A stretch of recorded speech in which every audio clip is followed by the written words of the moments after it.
we are constant students. We are regular students. History is basically a very important discipline.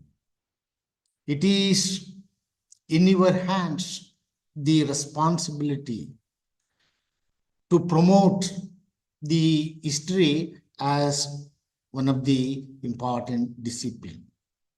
My dear friends, today I would like to focus on the economic history with special reference to the ancient Indian trade and commerce as reflected in the eyes of foreign travelers.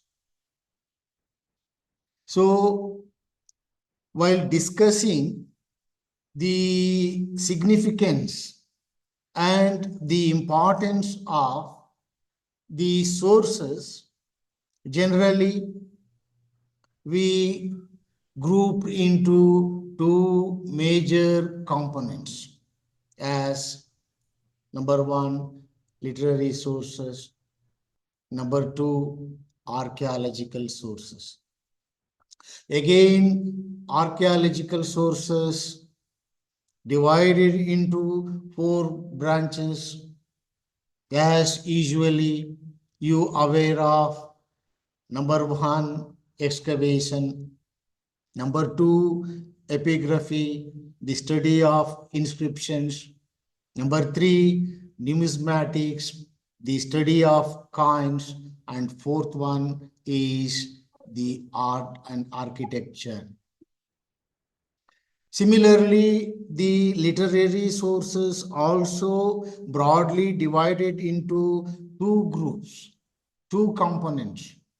One is indigenous or native sources, and another one is foreign accounts, foreign traveler accounts. So, what was the significance of the traveler's accounts? Whether it is reliable source or not. I would like to quote Professor Romila Thappar's statement.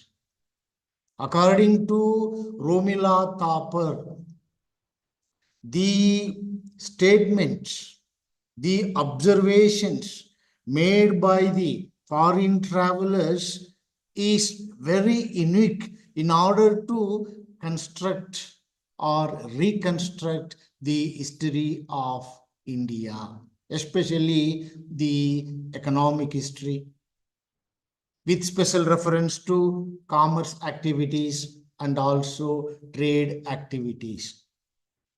Generally, we are using trade and commerce. Generally, no. We first use commerce and trade. So please, my dear friends, from today onwards, you make little change. Don't use as trade and commerce. You have to use commerce and trade. Without goods, without articles, how can one can sell and one can buy? So generally we can speak trade and commerce. No, first is commerce. Commerce is producing goods, articles, and also services. Then trade. So according to Professor Upindra Singh, probably you heard about the name of Professor Upindra Singh. Upindra Singh, who written a very illustrious work, namely the history of ancient and early medieval India. Very unique and illustrious work. Please go through on. Why I am focusing the names of Romila Thapar, Upindra Singh and others, because one must know the historiography on India, because this is the basic knowledge to all the teachers, all the students, all the research scholars. Historiography on India. What was the criterions? What was the significance? Yes, there are four categories or four stages, or we can group into four items. One is colonial writings. You are aware of that. Then nationalist writers, then Marxist writers, and fourth one is subaltern history. What was the significance of colonialist writers and the nationalist writers, who mainly focused only on political history, but not they given any scope for either economy or society. But for the first time, the Marxist writers who given priority and focused on the Indian history through the eyes of economics and social activities. That is why Madam Romila Thapar, who give us a valuable information in her works, two illustrious works, History of Ancient India. She given the picture of not only civilization, culture, or various political dynasties, but mainly she focused on the socio-economic history. Economic history means, yes, as usually, we are explaining the agriculture. Agriculture producing various crops, domestication of animals, then the crafts, then trade and other things, including coins. So now I would like to quote on what extent Romila Thapar focused the economic history with special reference to the activities of commerce and trade, especially in the eyes of foreign travelers. Yes, usually we start with Arthasastra of Kautilya and Indica of Megasthenes. Arthasastra of Kautilya and Indica of Megasthenes. This is the usual habit. We start with the Megasthenes, but Madam focusing with Alexander the Great, how he was great, not only political achievements, but on what extent he focused on the economic history of India. Yes, he called India as milk and honey land, with full of money and kind, a prosperous land, because he was not only a great warrior, not only an empire builder, but also was a great scholar who trained up by the greatest philosopher of ancient Greece by name Aristotle. Please, this is the way we can convey the things to our students. Alexander ಒಬ್ಬ ಶ್ರೇಷ್ಠ ಸಮರ ವೀರ, ಸಾಮ್ರಾಜ್ಯ ನಿರ್ಮಾಪಕ. ಅಷ್ಟಕ್ಕೆ ನಾವು ಆ ಮಕ್ಕಳಿಗೆ ಹೇಳ್ತೇವೆ. ಅದು political history. How can we can draw the attention of the students with focusing the invasions of Alexander the Great? ಆ ವಿಚಾರಕ್ಕೆ ಬಂದಾಗ ನಾವು ಎರಡಟಸನ ಬಗ್ಗೆ ಹೇಳ್ತೀವಿ, ಇಲ್ಲ ಮೆಗಾಸ್ತನೀಸನ ಅನುಭವಗಳನ್ನ ಕೋಟ್ ಮಾಡ್ತೀವಿ. ಆದರೆ ಇಲ್ಲಿ ರೋಮಿಲಾ ಥಾಪರ್ ಅವರು ಹೇಳ್ತಾ ಇದ್ದಾರೆ, ದಯವಿಟ್ಟು ಜ್ಞಾಪಕದಲ್ಲಿ ಇಟ್ಕೊಳ್ಳಿ. Theseus and Nircasus, these two scholars, earlier to Megasthenes, who given vivid explanation about the political, social, and also economic condition of India. Theseus was a great physician in the court of Alexander. Please note, Theseus. And Niracus was a naval officer in the army of Alexander. These two writers, or these two great scholars, focused on the Indian prosperity, stating that, ನಾನು ಆಗ್ಲೇ ಹೇಳಿದೆ, Alexander ಹೇಳ್ತಾನೆ, ಭಾರತ ಹಾಲು ಜೇನಿನಿಂದ ತುಂಬಿದ್ದಂತಹ, ಧನ ಮತ್ತು ಧಾನ್ಯಗಳಿಂದ ಸಮೃದ್ಧವಾಗಿದ್ದಂತಹ ನಾಡು. ನೋಡಿ, ಅವಾಗ ಹೇಳಿದಾಗ ಮಕ್ಕಳಲ್ಲಿ ಒಂದು ರೀತಿ ಕುತೂಹಲ ಹುಟ್ಟುತ್ತದೆ. ನಾವು ಆ ಒಂದು ಕುತೂಹಲವನ್ನ ಬಳಸ್ಕೊಳ್ಬೇಕು. To convey the history of India, especially ancient Indian history.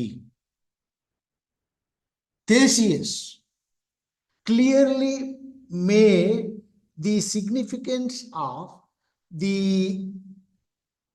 commerce activities in 6th century BC. ಆ ಒಂದು ಸಂದರ್ಭ ಹೇಗಿತ್ತು ಅಂತ ಅದರಲ್ಲಿ ಅವನು ಹೇಳ್ತಾನೆ, ಬಹಳ ಸುಂದರವಾಗಿ ವರ್ಣಿಸ್ತಾನೆ. India was well known for her commodities, especially spices and cotton cloths. ನೋಡಿ, ಸಂಬಾರ ಪದಾರ್ಥಗಳು ಮತ್ತು ಜವಳಿ ಉತ್ಪಾದನೆ, ಟೆಕ್ಸ್ಟೈಲ್ ಪ್ರೊಡಕ್ಷನ್. ನಾನು ಇಲ್ಲಿ ಹತ್ತಿ ಬಟ್ಟೆ ಹೇಳಲಿಲ್ಲ, ರೇಷ್ಮೆ ಬಟ್ಟೆ ಬಗ್ಗೆ ಹೇಳಲಿಲ್ಲ, ಉಣ್ಣೆ ಬಟ್ಟೆ ಹೇಳಲಿಲ್ಲ. I use the term textiles ಅಂತ ಹೇಳಿದ್ರೆ ಜವಳಿ ಉತ್ಪನ್ನ ಅಂದಾಗ ಅಲ್ಲಿ ಕಾಟನ್ ಕ್ಲಾತ್, ಸಿಲ್ಕ್, ಉಲ್ಲನ್ ಎಲ್ಲವೂ ಬರ್ತದೆ. ಕ್ಲೋತ್ಗೂ ವ್ಯತ್ಯಾಸ ಇದೆ. Cloth without stitching, cloth with stitching. ನಮ್ಮ ಮಕ್ಕಳಿಗೆ ಬಹಳ ಎಚ್ಚರಿಕೆಯಿಂದ ಅವ್ರಿಗೆ ಕಲಿಸ್ಬೇಕಾಗ್ತದೆ. The English factory in 1647 and 48 made a statement that in India 150 types of cloths manufactured. ಆಶ್ಚರ್ಯ ಆಗ್ಬೋದು ನಿಮಗೆ, ನನಗೂ ಆಶ್ಚರ್ಯ ಆಯ್ತು. 150 types of textile production, especially in cotton. ಅದರಲ್ಲೂ ಅಕಿನ್ಸ್ ಮತ್ತೆ English traveller Marco polo opined that there are two major type of cloths manufactured and exported to foreign countries. One is calico, low quality, and another one is muscly. Please note these 2 points. This is not the opinion of myself or opinion of the Romila Thakur or Professor Upindra Singh. It was the opinion of the English factory record. I mean East India Company records. Sahajavagi, calico and muslin. So, along with the works of Theseus, the statement of Alexander, and also Nirkios, the navy officer. Now I moved on to Indica of Megasthenes, one of the illustrious foreign account in order to understand not only ancient Indian polity and other activities. I am focusing society and especially economic activities.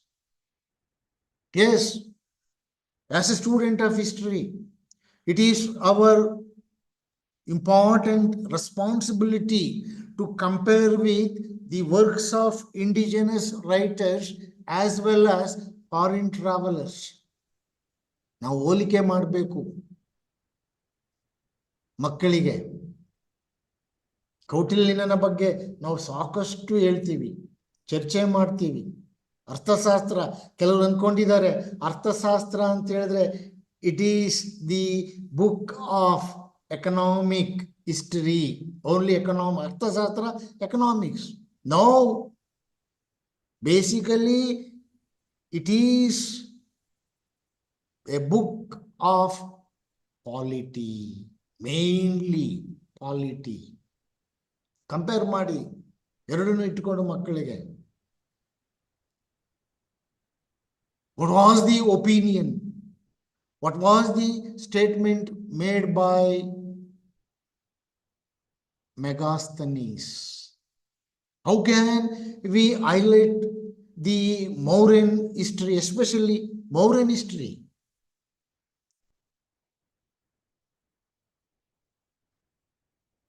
How we can focus the Indian polity with the help of Arthashastra of Kautilya, comparing with the work of Megasthenes.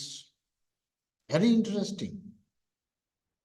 He is the pioneer traveler who given vivid various kinds of history, especially today I am focusing on economic history. I mean commerce and trade activities. Megasthenes, who sent by Seleucus Nicator, was defeated at the hands of Chandragupta Maurya, and he was lived in India more than 9 years. He studied the Indian languages such as Sanskrit, Prakrit, Pali. Otherwise, he was unable to record the history, whatever he heard, whatever he saw. I mean, personal experience is very important. So, more than 9 years, he undertaken extensively tour. Even he visited southern part also, according to Indica. Yes, focus on Megasthenes concept.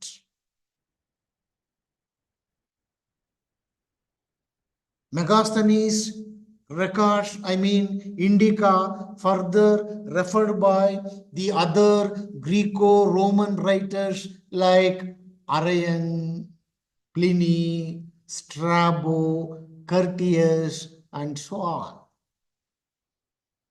So what was the main idea of Megasthenes? Once again, I would like to quote the words of Professor Romila Thapar. Romila Thapar, who focused on the socio-economic history of ancient history with special reference to Mauryan history during the ancient period.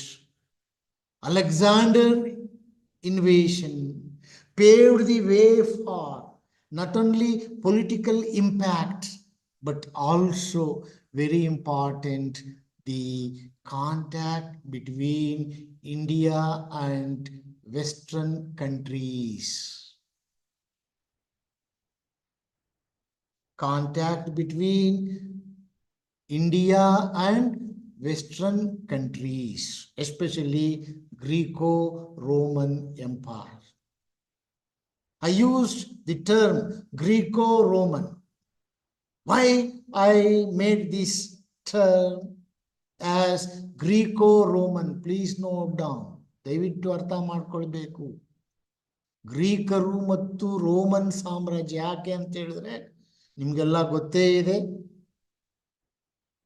After the downfall of Greek Empire, the Romans who succeeded in order to establish a vast empire.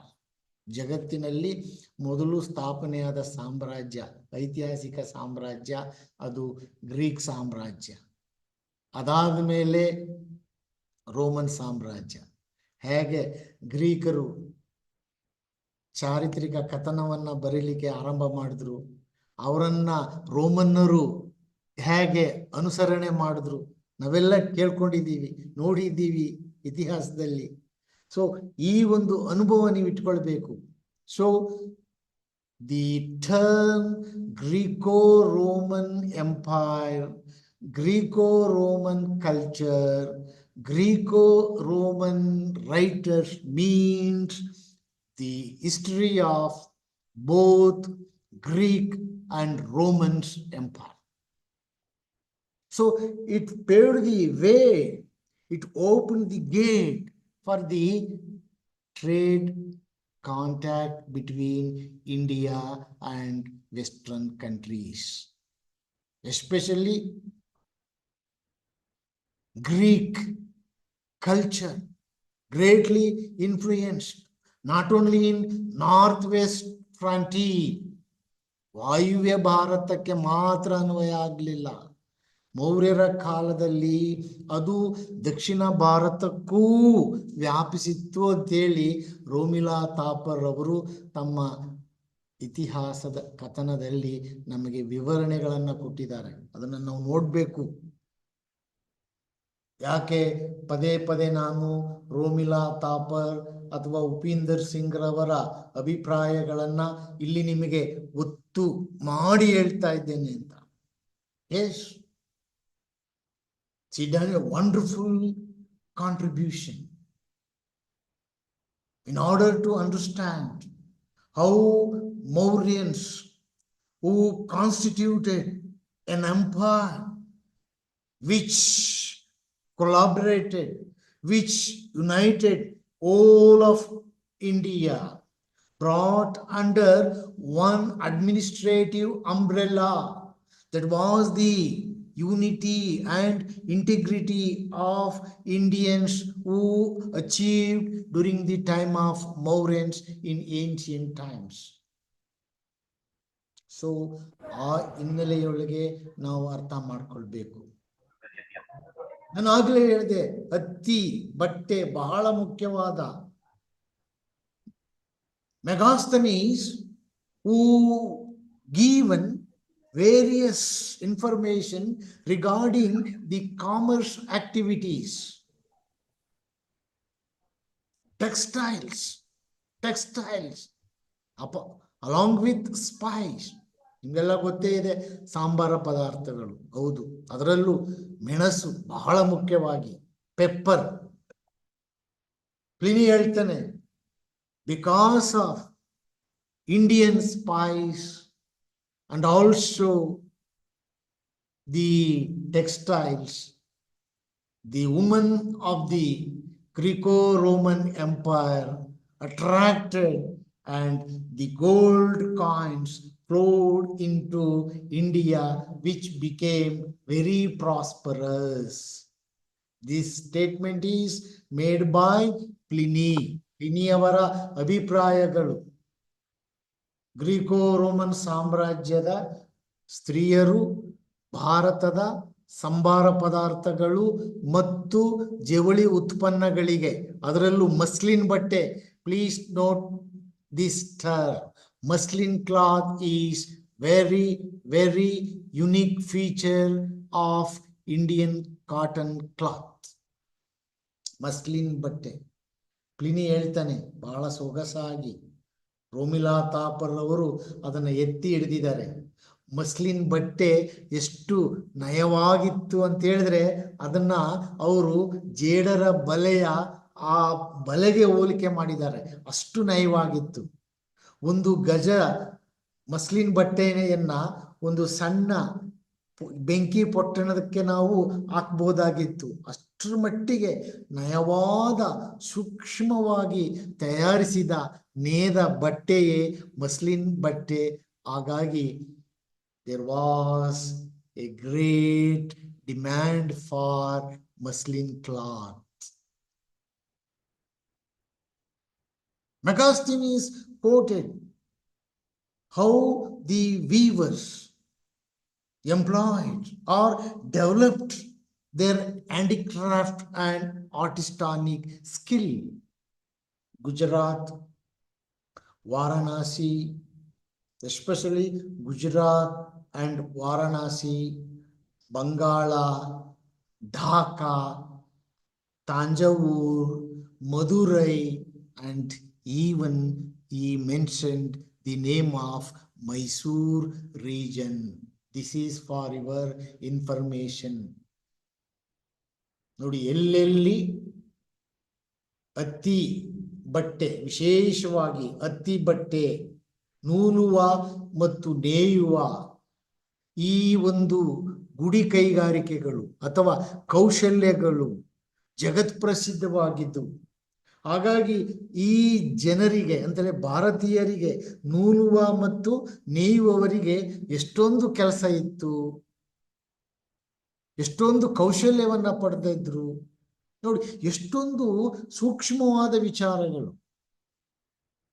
Megasthenes ಅವನ ಬರಹಗಳು. So ಹಾಗಾಗಿ ಮೈ dear friends, moreover my colleagues, please try to understand how we can constitute the link between ancient India with ancient Greco-Roman Empire through understanding the trade contacts. Romila Thapar, once again I am quoting the statement of Romila Thapar. Arab merchants, especially in 6th century onwards, they played a vital role as middlemen between Indian trade with foreign trade. ಯಾಕೆ ಅಂತ ಹೇಳಿದ್ರೆ ಪಶ್ಚಿಮ ಕರಾವಳಿ ಅಥವಾ ಅರಬ್ಬಿ ಸಮುದ್ರ, ವಿಶೇಷವಾಗಿ the trade route connected between ancient India and ancient Greco-Roman Empire. ನೋಡಿ, ಎಷ್ಟೊಂದು ಮಹತ್ವ ಇದೆ ಪಶ್ಚಿಮ ಕರಾವಳಿ. ಹಾಗಂತ ನಾನು ಪೂರ್ವ ಕರಾವಳಿ, ಈಸ್ಟರ್ನ್ ಕೋಸ್ಟ್ ಬಗ್ಗೆ ಗೌಣ್ಯ ಮಾಡ್ತಾ ಇಲ್ಲ, ನಾನು ನಗಣ್ಯ ಅಲ್ಲ ಅಂತ ಹೇಳ್ತಾ ಇಲ್ಲ. The significance of west coast, ಅದರಲ್ಲೂ ಅರಬ್ಬಿ ಸಮುದ್ರದಿಂದ ಆಫ್ಘಾನಿಸ್ತಾನದಿಂದ ಸೆಂಟ್ರಲ್ ಏಷಿಯಾ, ಸೆಂಟ್ರಲ್ ಏಷಿಯಾದಿಂದ ಮುಂದುವರೆದು ಪರ್ಷಿಯನ್ ಗಲ್ಫ್, ಅಲ್ಲಿಂದ ರೆಡ್ ಸಿ, ಅಲ್ಲಿಂದ ಮುಂದೆ ಈಜಿಪ್ಟ್, ಅದಾದ ಮೇಲೆ ಪೂರ್ವ Mediterranean Sea, the east Mediterranean Sea, the link.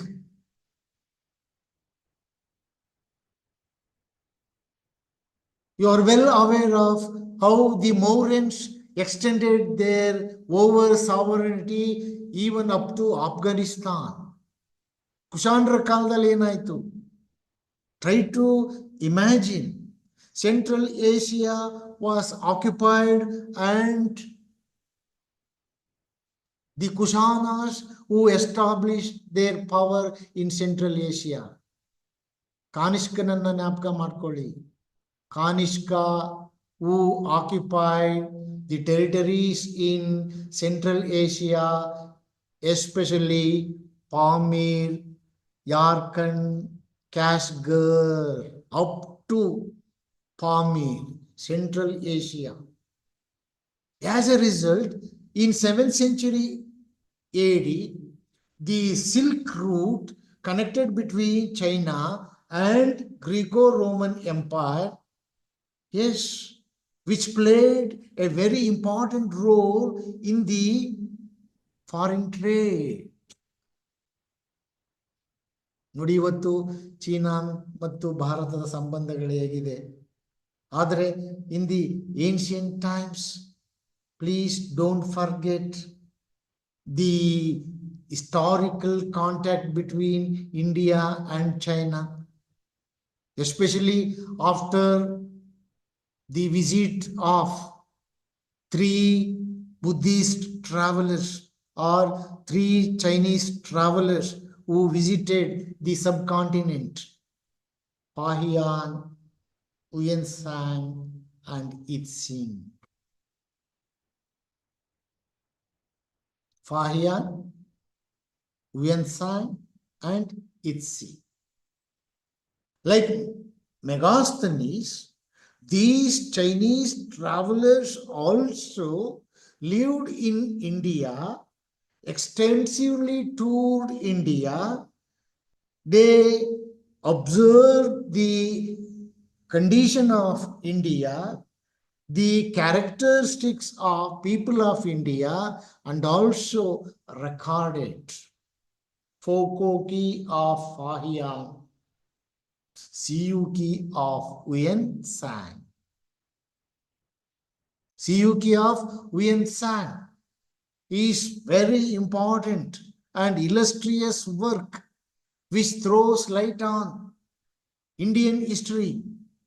Especially, he focused on the commerce and trade activities, as you are aware of that. ಎರಡನೇ ಚಂದ್ರಗುಪ್ತನ ಕಾಲಕ್ಕೆ ಫಾಹಿಯನ್ ಭೇಟಿ ಮಾಡ್ತಾನೆ. He confined only northern India, but Huanshan, who has been called as traveler of travelers, champion of the travelers, was considered. He stated that how the South Indian people, especially he visited the courts of Harshavardhana, the courts of Pallava, Narasimhavarman the first, and also Pulikesi the second of Badami Chalukyas. He visited South India also. And also he given the accounts on India, especially the religious as well as social condition of India. Fahian observation, he clearly mentioned that the Varna system or the caste system was in existence.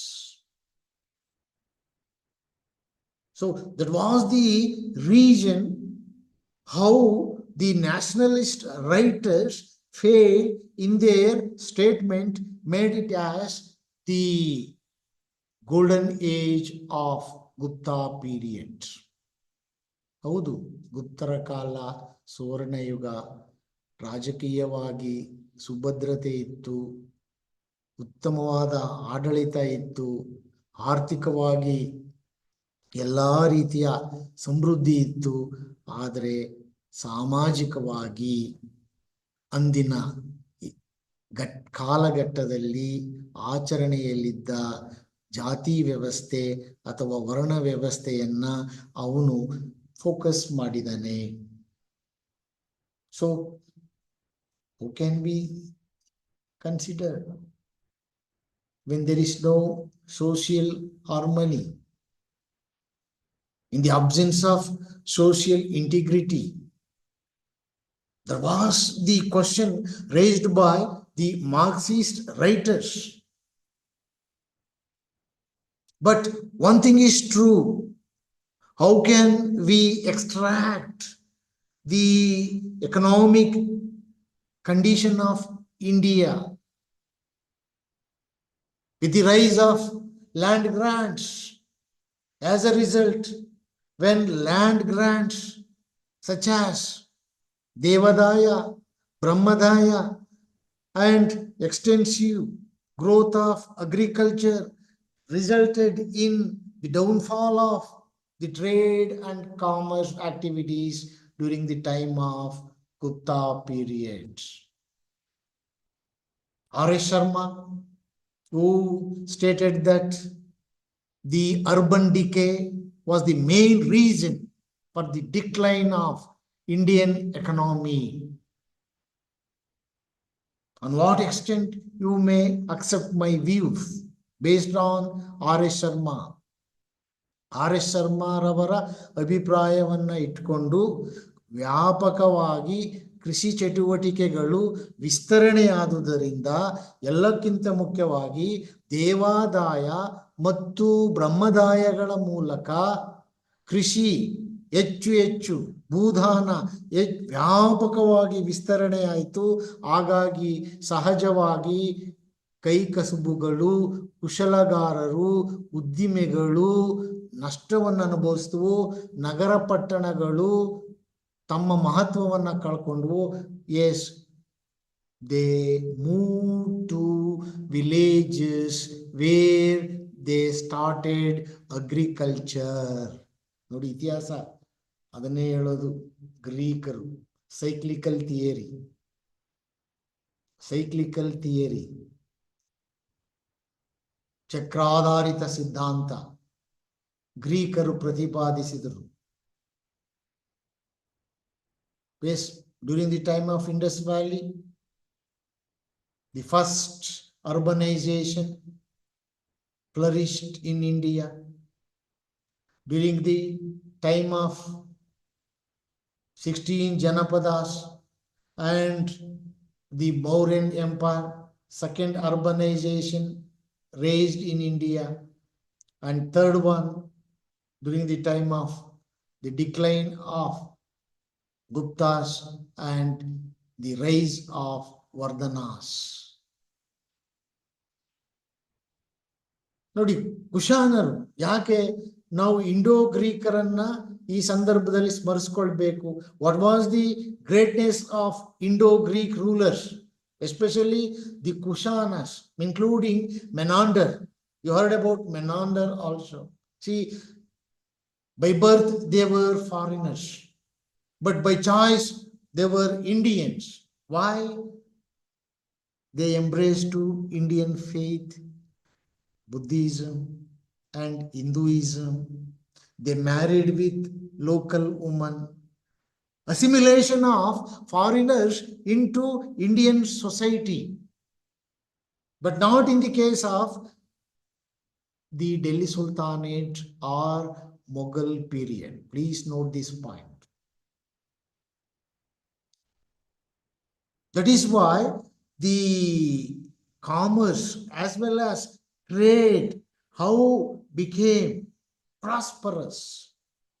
Very good example is Gandhara School of Art.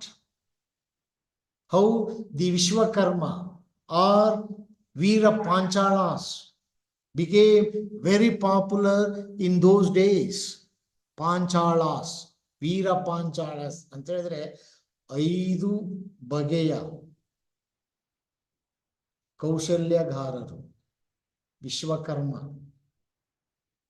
ಬಡಗಿ ಅಥವಾ carpenter, Kanchugara, ಚಿನ್ನದ ಕೆಲಸ ಮಾಡೋನು, ಕುಂಬಾರ, 5 artistic categories, Veera Panchalaru, who played a very important role in the commerce activities in ancient India.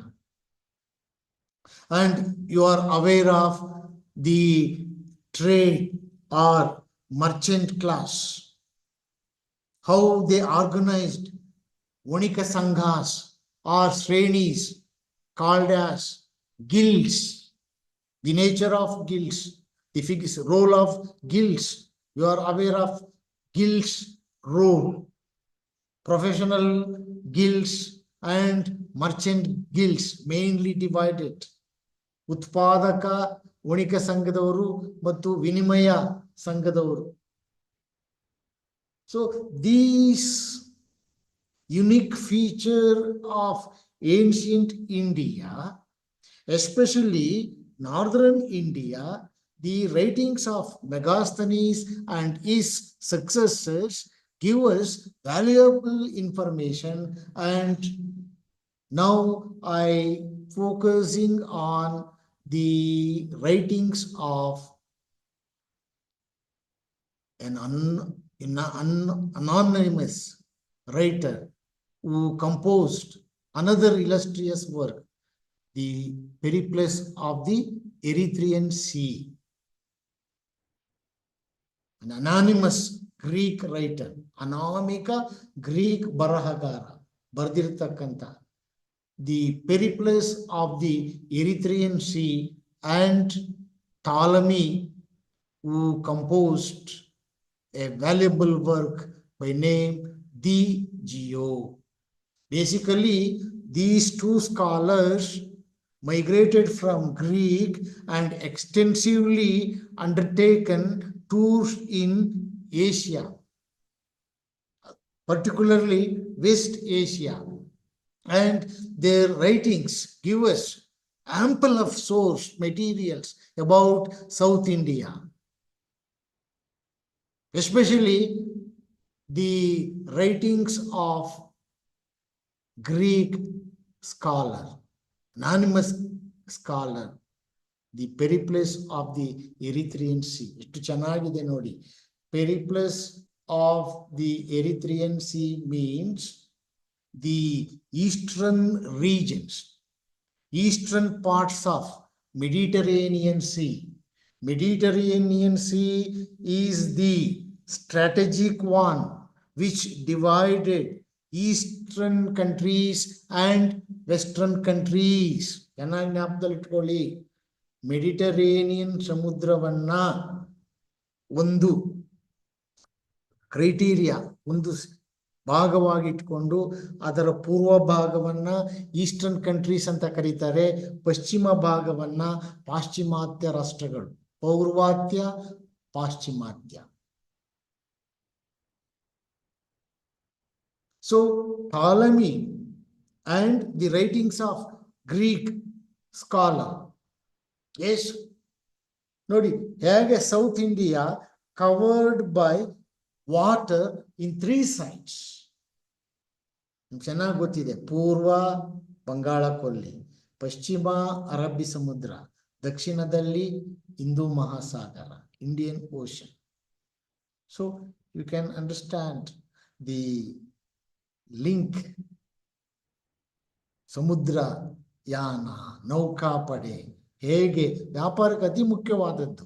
ಜೊತೆಗೆ ಜ್ಞಾಪಕ ಮಾಡ್ಕೊಳ್ಳಿ, ನರ್ಮದಾ ನದಿ, ತಪತಿ ನದಿ, ಮಹಾನದಿ, Krishna, Godavari, Tungabhadra and Kaveri. Yes, these rivers served as internal routes for trade activities clearly mentioned by Periplus of the Erythraean Sea and the Geo of Ptolemy. ಅವರೆಲ್ಲವನ್ನ ಕೊಡ್ತಾರೆ. ಪೂರ್ವ ಕರಾವಳಿಯಲ್ಲಿರ್ತಕ್ಕಂಥ ಬಹುಮುಖ್ಯವಾದ ಬಂದರುಗಳು, ಬಹುಮುಖ್ಯವಾದ ವಾಣಿಜ್ಯ ಕೇಂದ್ರಗಳು, ಬಹುಮುಖ್ಯವಾದ ವ್ಯಾಪಾರ ಕೇಂದ್ರಗಳು. See the difference. Urbanization, the process of urbanization is the result of commerce and trade. ನಗರೀಕರಣ ವಾಣಿಜ್ಯ ಮತ್ತು ವ್ಯಾಪಾರಗಳ ಫಲಿತವಾಗಿರುತ್ತದೆ. Smith, the father of economics, who clearly mentioned urbanization, the process of urbanization. Very good example is Indus Valley civilization or Harappan culture. So, urbanization further developed the trade contact with foreign countries, especially the coins. ನಿಮಗೆಲ್ಲ ಗೊತ್ತೇ ಇದೆ ನಾಣ್ಯ ವ್ಯವಸ್ಥೆ. Earlier there was barter system. ವಸ್ತುವಿಗೆ ವಸ್ತು, ನಾವು ಅದನ್ನ ಸಾಟಿ ಪದ್ಧತಿ, ವಿನಿಮಯ ಪದ್ಧತಿ ಅಂತ ವಿದ್ಯಾರ್ಥಿಗಳು ಹೇಳ್ಕೊಡ್ತೀವಿ. ಆದರೆ ನಾಣ್ಯಗಳು ಏನನ್ನ ಸೂಚಿಸ್ತವೆ? The coins clearly indicates that the prosperity of economy, I mean the growth of commerce and trade, especially external trade. Gujarat, Varanasi, Mandasar, Dasapura. ನಾವು ದಕ್ಷಿಣಕ್ಕೆ ಬಂದರೆ ವಿಶೇಷವಾಗಿ ಪಾಂಡಿಚೇರಿ ಸಮೀಪ ಅರಿಕೆಮ್ಮೇಡು, ನಮ್ಮ ತಲಕಾಡು, ಬೆಂಗಳೂರಿನ ದೇವನಹಳ್ಳಿ, ಇಲ್ಲಿ ನಡೆದಿರ್ತಕ್ಕಂಥ ಸಂಶೋಧನೆಗಳು, ಅದರಲ್ಲೂ ಬಹಳ ಮುಖ್ಯವಾಗಿ ಬ್ರಹ್ಮಗಿರಿ, ಚಂದ್ರವಳ್ಳಿ, ಮಾನವಿ, ಬನವಾಸಿ ಮೊದಲಾದ ಕಡೆ ಸಿಕ್ಕಿರ್ತಕ್ಕಂಥ ರೋಮನ್ ನಾಣ್ಯಗಳು. Yes, you can focus with the study of numismatics, the study of coins. ನಾಣ್ಯಗಳ ಸಹಕಾರದಿಂದ, ನಾಣ್ಯಗಳ ಪತ್ತೆ ಹಚ್ಚುವಿಕೆಯಿಂದ ನೀವು ಹೇಗೆ ವಿದೇಶಿ ವ್ಯಾಪಾರವನ್ನ ಅಂದಾಜು ಮಾಡಬಹುದು. How export and import may be calculated. ನಾನು ಆಗ್ಲೇ ಹೇಳಿದ್ದೀನಿ, ಪ್ಲಿನಿಯ ಅಭಿಪ್ರಾಯ,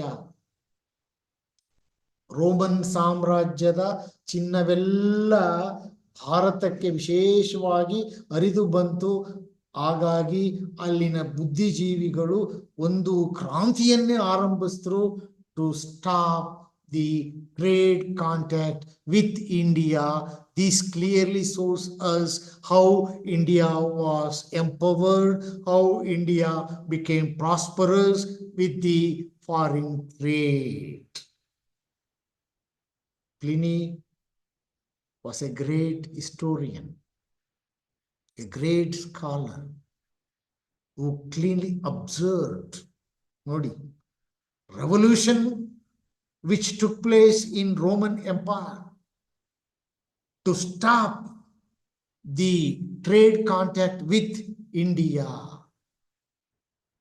That was the reason how during the time of Gupta period, later part, especially after the Kumaragupta and Skandagupta, the trade and commerce activities declined. This is also one of the reasons. So finally, I would like to conclude the views of Romila Thapar. Trade and commerce or commerce activities, empowered, enacted with the trade activities, which was the main parameter in order to understand the economic prosperity of any nation or any region.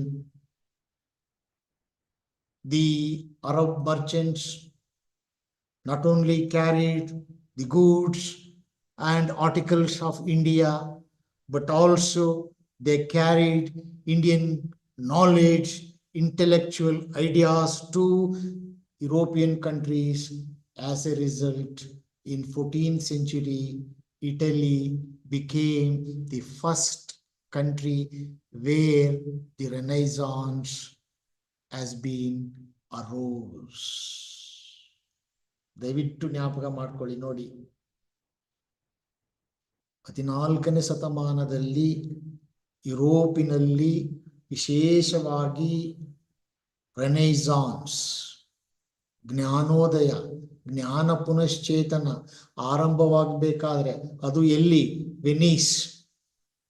Venice, the city of Venice is very prosperous, which was a great trade center in ancient times in Italy. The merchants of Italy who promoted and protected the culture of Orientalistic center, and as a result, the Arabian merchants who were considered as the cultural envoys between India and Western countries. Arab ವರ್ತಕರನ್ನ ಭಾರತ ಮತ್ತು ಪಾಶ್ಚಿಮಾತ್ಯ ರಾಷ್ಟ್ರಗಳ ನಡುವಣ ಬರೀ ವ್ಯಾಪಾರಿಗಳಲ್ಲ, ಅವರು ವರ್ತಕರು ಮಾತ್ರ ಅಲ್ಲ, ಸಾಂಸ್ಕೃತಿಕ ಅರಿಕಾರ, ambassador, cultural envoys, cultural ambassadors who carried Indian knowledge, Indian culture to foreign countries where the Renaissance emerged in Venice, especially in Italy. In India, we saw the Renaissance in 19th century, after 5 centuries later. 5 ಶತಮಾನಗಳ ನಂತರ ನಾವು ಭಾರತದಲ್ಲಿ, ಆದರೆ ಆ ಒಂದು ಜ್ಞಾನ ಪುನಶ್ಚೇತನಕ್ಕೆ ಕಾರಣ ಭಾರತದಿಂದ ಅರಬ್ ವರ್ತಕರು ಕೊಂಡೊಯ್ದಂತಹ ಸಾಂಸ್ಕೃತಿಕ ಬೇರುಗಳು ಅಂತ ಹೇಳಿದ್ರೆ ತಪ್ಪಾಗ್ಲಾರದು. So my dear friends,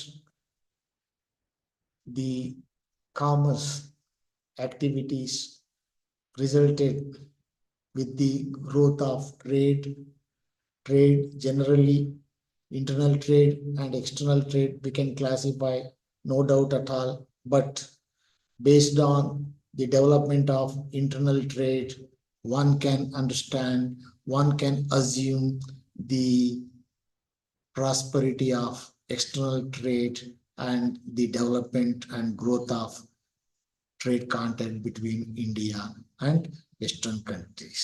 So thank you very much.